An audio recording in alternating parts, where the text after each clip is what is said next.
इस पर हाथ से कुछ लिखकर अपने दस्तखत किए और वो कागज मेरी तरफ बढ़ा दिया। मैंने तहरीर पर एक निगाह डाली। मखसूस सरकारी इंदराज में लिखा हुआ था कि इस तहरीर के हामिल को अपने हमराहियों समेत फ्रेंच बीच की हदूद में दाखिल होने की इजाजत दी जाती है। वो तहरीर पढ़कर मेरे होंठों पर बेसाख्ता मुस्कुराहट फैल गई। क्यों हंस रहे हो? क्या मेरी तहरीर में कोई गलती है?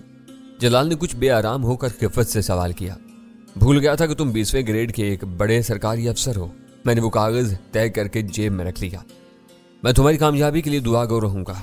जनरल ने अपनी श्रेष्ठ वाज पर निगाह डालते हुए कुर्सी छोड़ दी। अब मैं चलूंगा। वो जलाल का मेहमान था। अगली सुबह से इस्लामाबाद रवाना होना था। जलाल ने उसे रोकने की कोशिश नहीं की। वो उठा इन दोनों के साथ हो लिया। मैंने भी दरवाजे तक आकर इनको रुखसत किया तो अव्वल खान की इस्तफसार तब निगाहें मेरे चेहरे पर जम गईं।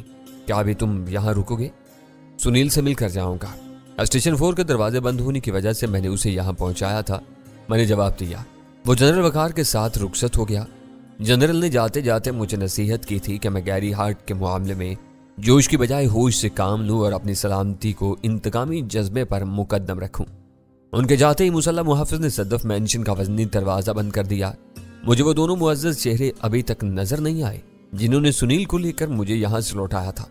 लौटते हुए मैंने जलाल से सरगोशियाना लहजा में कहा, आज उनकी हफ्तावार तातील है। मैं फिर पूछ रहा हूं कि उन्होंने तुम्हारे साथ कोई बदतमीजी तो नहीं की थी? बदतमीजी नहीं की थी, मगर अपने असूल परस्ती से मुझे मायूस जरूर किया था। उसने मुझे कोई जवाब नहीं दिया और इस बंद कोठरी की तरफ बढ़ गया जिसमें सुनील को रखा गया था। दरवाजा खुलते ही फर्श पर सुनील नजर आ गया।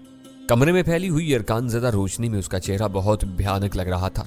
दाढ़ी बड़ी हुई थी, सर के बाल बेतरतीबी से बिखरे हुए और लिबास मैला हो रहा था।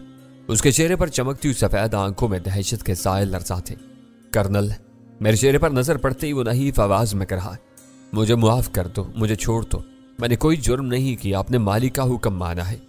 तुम इंसान के नाम पर एक बदनुमा दाग हो। तुम्हारे मुकद्दर का फैसला कोई अदालत करेगी। जब तक तुम्हारा मालिक हाथ नहीं आ जाता तुमको यही रहना होगा। उसकी हालत से जाहिर हो रहा था कि आईबी वालों ने उस पर खासी मेहनत की थी। उसे जो कुछ मालूम था वो गुलवाने की कोशिश की जा रही थी। मुझे इन बातों से कोई सरोकार नहीं था। मैं कोठरी से निकल आया। मुझे यह देखकर इत्मीनान हुआ कि सुनील से उसके शयाने शान सलूक किया गया था। मेरे सामने ज़ाब्ते और इख्तियार की रट इसीलिए लगाई गई थी कि मैं इन लोगों के लिए बाहर का आदमी था। वैसे किसी आदमी को अपने गैर रवायती तफ्तीशी तरीकों का गवाह नहीं बना सकते थे। तुम्हें अपने सवाल का जवाब मिल गया? जलाल ने मुझसे पूछा। किस सवाल की बात कर रहे हो? मैंने उलझ कर कहा। मेरे आदमियों ने तुम्हें जरूर मायूस किया था, लेकिन सुनील को मायूस नहीं किया।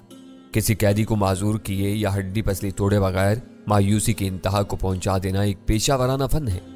जब कैदी को कहीं से कोई मदद या सहारा मिलने की उम्मीद नहीं रहती तो फिर वो अपनी जुबान खोलने पर मजबूर हो जाता है। सुनील अब इस मंजिल पर आ पहुंचा है। जब मदन लाल बोल पड़ा तो अब इसकी क्या अहमियत रह गई है? मदन लाल ने इन दोनों को पनाह थी। सोबराज को रुकुम वगैरह फराम करता रहा। इससे ज्यादा उसे कुछ नहीं मालूम। उसका बेटा इससे ज्यादा नाकारा साबित हुआ है। वो दोनों सिर्फ मेंशन के बावर्ची खाने पर बोझ बने हुए हैं। सोबराज के करतूतों की असल कहानियां सुनील के सीने में दफन है। अदालत में वही काम आएगी। अब यहाँ आ ही गया हूं तो बकिया कैदियों की दीदार भी करा दो। वो ऊपर जाने वाले 24 जिलों की तरफ हो लिया। निर्मल और मदन एक ही कोठरी के फर्श पर बिल्कुल बेसुध पड़े हुए थे। इनको दुनिया और माफिया से बेखबर पाकर मेरी सवालिया निगाहें जलाल के चेहरे पर मरकूज हो गईं। तो उसने बताया कि बाप बेटे ने सद्दफ मेंशन को सर पर उठाया हुआ था। अलग अलग कोठरियों में बंद होने के बावजूद एक दूसरे से आवाजें मिलाकर ऐसे भयानक सुरों में बैन कर रहे थे कि समारत के संग दिल मुहाफिजों के दिल भी उड़ने लगे थे। जलाल इन दोनों की गिरफ्तारी जाहिर करके जमानत पर रिहाई का असूली फैसला कर चुका था, लेकिन इस पर अमल दरामद करने से पहले इन्हें चंद दिनों के लिए सद्दफ मेंशन का मेहमान रखना चाहता था, ताकि बकिया जिंदगी में इन्हें भूल कर भी किसी मुजरिम का साथ देने का हौसला ना हो सके। ऊपर की मंजिल के एक कुशादा कमरे में शीबा बंद थी। वो कमरा कदरे साफ और रोशन था। शीबा को फर्श पर गद्दा, तकिया और चादर फराहम की गई थी। वो सदफ मेंशन के माहौल और वहां की फिजा में गूंजने वाली लर्जा खेज आवाजों से वाज़ेह तौर पर खौफजदा थी, लेकिन उसके हवास ज़ायल नहीं हुए थे। उसकी एक बड़ी वजह यह थी कि उसे एहतियात के तौर पर तहवील में लिया गया था। इसे कोई बाज पुरस की गई थी, न उसे तशद्दुद का निशाना बनाया गया था। हम दोनों को देखते ही वो बिस्तर से उछल कर खड़ी हो गई और उसकी गुसीली नजरें मेरे चेहरे पर जम कर रह गईं। दगाबाज, वो खौफ से ससराती हुई नफरत अमेज आवाज में बोली। मुझसे कहते थे कि मैं सुनील का चहेता दोस्त महेश अग्रवाल हूं। मुझे मालूम होता कि तुम कर्नल दावर हो तो तुम्हें अपने घर में ना आने देती। मैं खामोश रहो। मैंने आंखें निकाल कर गुर्राती हुई आवाज में उसे डांटा। जो औरत एक वक्त में 2 मर्दों के बिस्तर पर वक्त गुजारती है, उससे बड़ा दगाबाज और बेवफा कोई नहीं होता। खुदा का शुक्र अदा करो कि हम औरतों पर हाथ नहीं उठाते, वरना अब तक तुम्हारा हशर खराब हो चुका होता। मेरी फटकार से वो सहम गई और मुदाफाना लहजा में बोली, तुम्हें अपना हमदर्द समझकर मैं तुम्हें हर बात बता चुकी हूँ। मैं अपने मर्द की मर्जी से सोबराज को खुश करती थी, इसमें मेरा कोई कसूर नहीं था। अपने मर्द की खुशी के लिए कोई औरत पाप भी करती है तो इसका पुण्य बन जाता है। मैंने शट अप। इस बार जलाल को गुस्सा आ गया। दुनिया का कोई धर्म ऐसे गलीज गुनाहों को नेकी का दर्जा नहीं देता। ये सब तुम्हारी मनगढ़ंत बातें हैं। मैं अच्छी भली अपने घर में पड़ी थी, तो मुझे यहाँ क्यों उठा लाए? मुझे मेरा कसूर तो बता दो।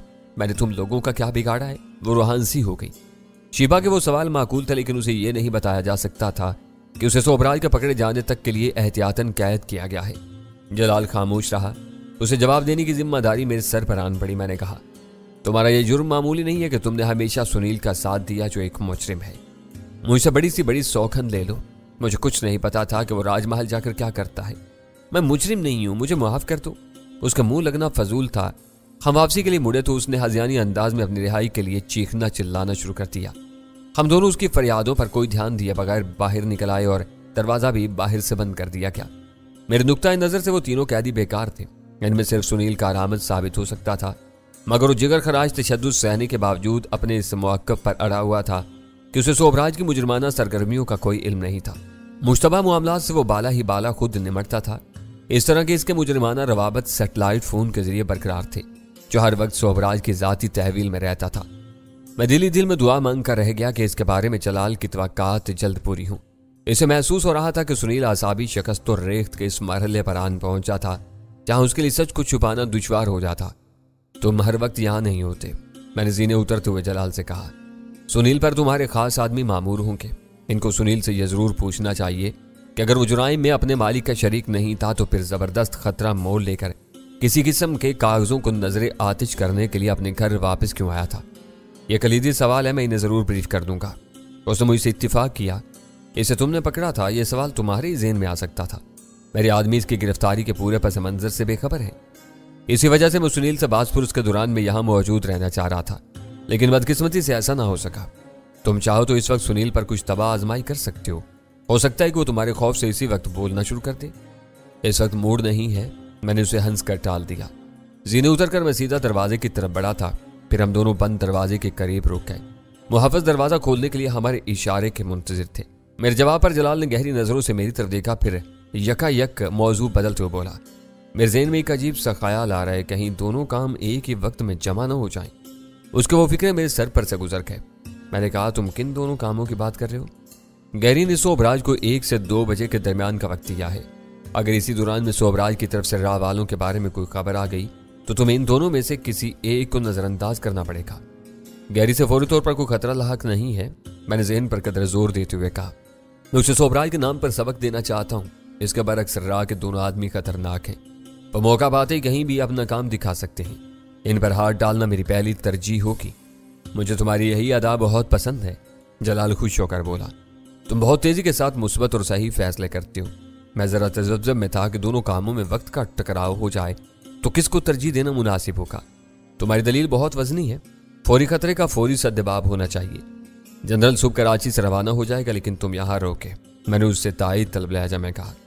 फिलहाल यहाँ रुकना पड़ेगा। राह वालों की आमद की खबर देकर तुमने मेरे बोझ में इजाफा कर दिया है।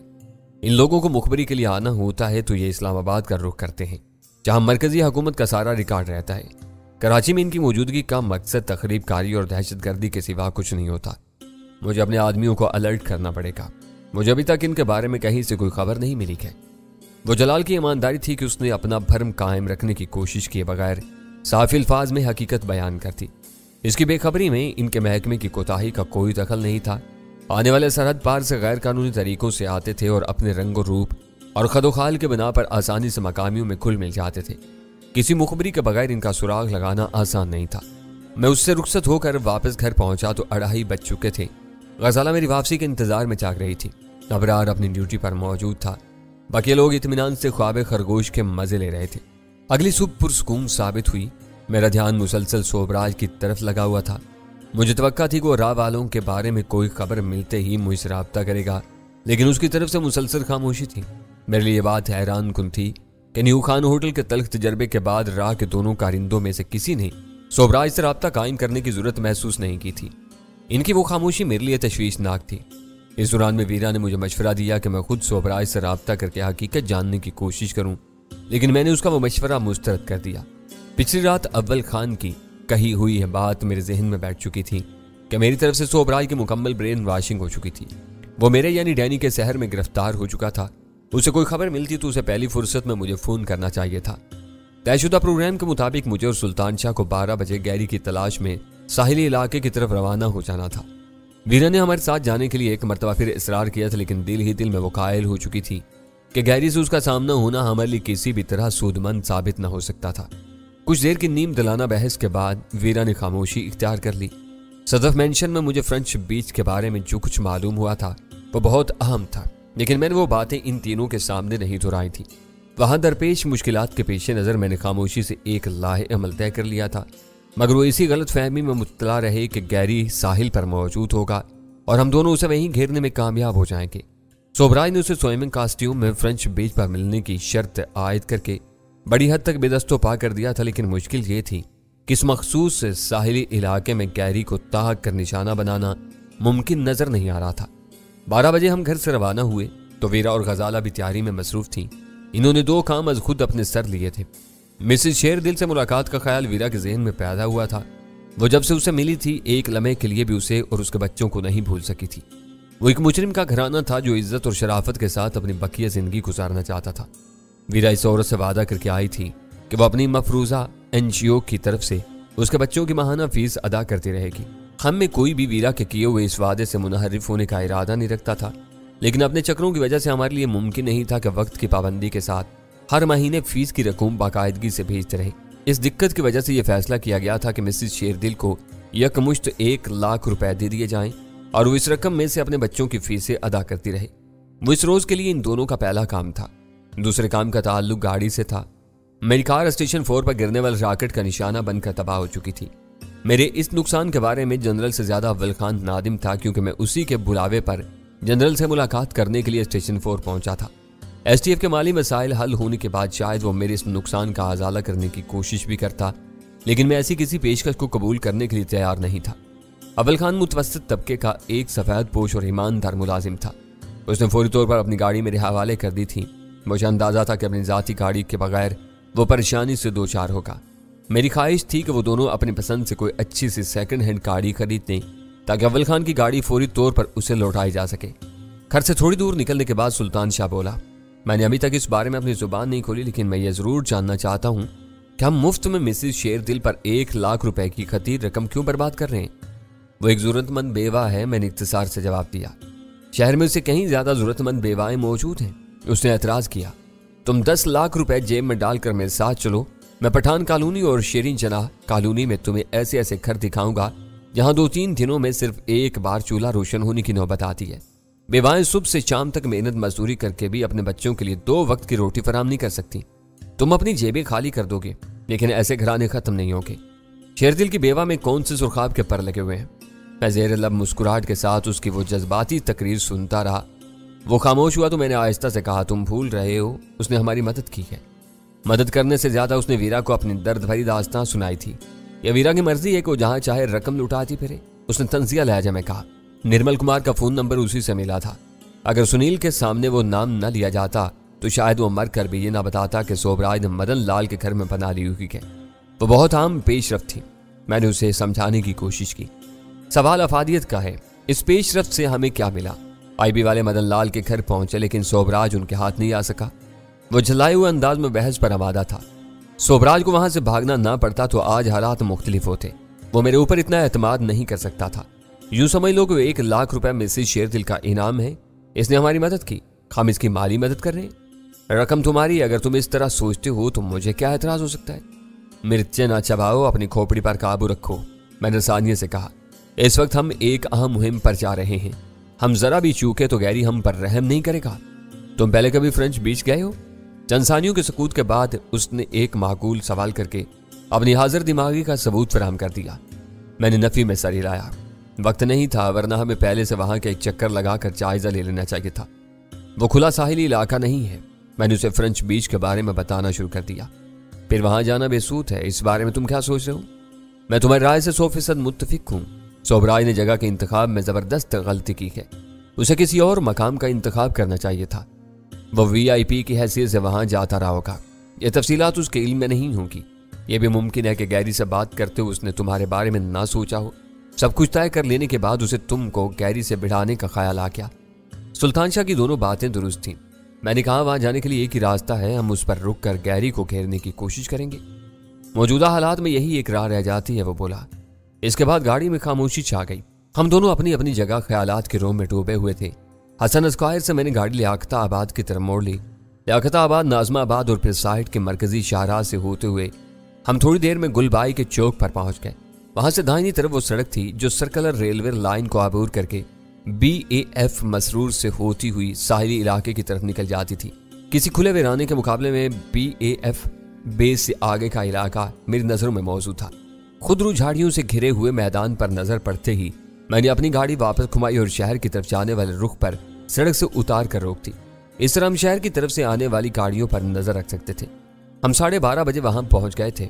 वक्त बहुत धीरे धीरे गुजरता रहा और इस दौरान में हम दुनिया जहान की बातें करते रहे। फिर थक हार कर खामोश हो गए। दोनों में से किसी के पास कहने के लिए कुछ नहीं था। रिस्ट वॉच में 1 बजा तो मेरे ज़हन पर मायूसी हमला आवर होने लगी। गैरी कोई अहमक नहीं था। वो सोबराज की चाल का अंदाजा लगाकर फ्रेंच बीच आने का इरादा मनसूख कर सकता था।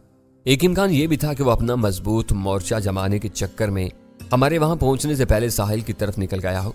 सूरत हाल जो भी रही हो, मैं 2 बजे तक वहां रुकने का फैसला कर चुका था। मैंने अपने जहन में आने वाले मनफी ख्यालात में सुल्तान शाह को शरीक नहीं किया। मुझे अंदेशा था कि वो उकताहट का शिकार होकर इसी वक्त वापसी का दबाव टालना शुरू कर देगा। वो छुट्टी का दिन नहीं था, इसलिए इस सड़क पर ट्रैफिक की ज्यादती नहीं थी। शहर से आने वाली गाड़ियों में इस वक्त तक सफारती नंबर प्लेट वाली कोई गाड़ी नहीं गुजरी थी। वैसे भी मुझे यकीन था कि गैरी ने इधर आने का इरादा किया तो वह सफारती गाड़ी को अपनी आमद का इश्तिहार नहीं बनाएगा। वो आता तो अपने दिल में सोबराज को कत्ल करने का इरादा लेकर आता।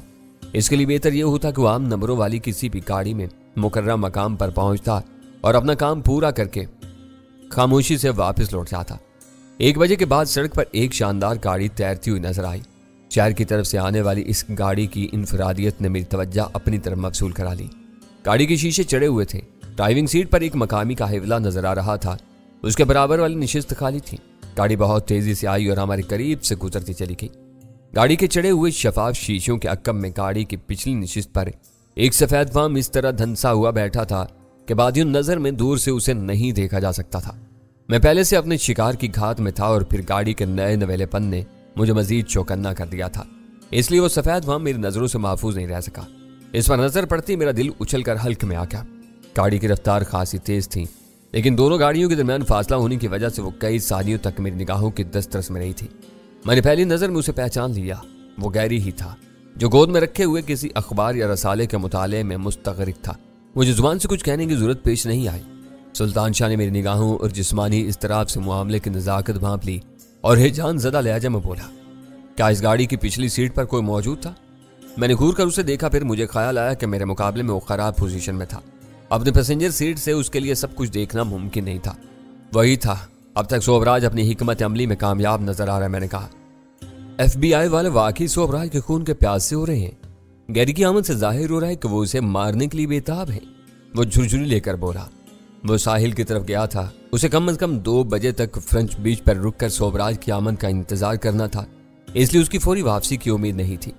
मैंने जो ही अग्निशन ऑन किया, सुल्तान शाह चौंक पड़ा। क्या इसके पीछे जाने का इरादा है तुम्हारा? मैं अकल से इतना आरी नहीं हूं।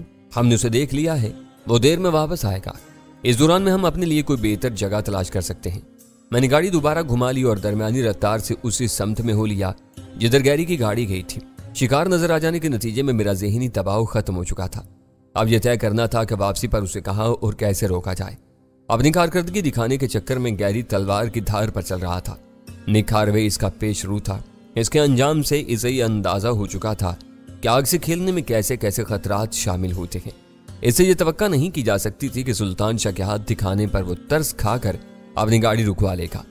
कुछ दूर जाने के बाद हमें सड़क की दाहिनी जानब मिट्टी के ऊंचे टीलों की एक लंबी सी कतार नजर आने लगी। काफी फासले तक जायजा लेने के बाद मैंने गाड़ी घुमा ली और उसे झाड़ियों और मिट्टी के टीलों के करीब रोक कर नीचे उतर गया। वहां किसी किस्म की मोटी पाइप लाइन बिछाने के लिए खुदाई की गई थी, लेकिन शहर की रवायात की पासदारी में उस काम को अधूरा छोड़ दिया गया था। हमारा गैरी को हलाक करने का कोई इरादा नहीं था, लेकिन हमारे तसर्रुफ में अव्वल खान की गाड़ी थी जिसमें कई किस्म के आतिशी हथियार मौजूद थे। मैंने एक मोर्चे का इंतखाब करने के बाद वापस आकर गाड़ी में मौजूद हथियारों का जायजा लिया और फिर एक हल्की खुदकार राइफल मुंतखब कर ली जिसकी नाल पर साइलेंसर चढ़ा हुआ था।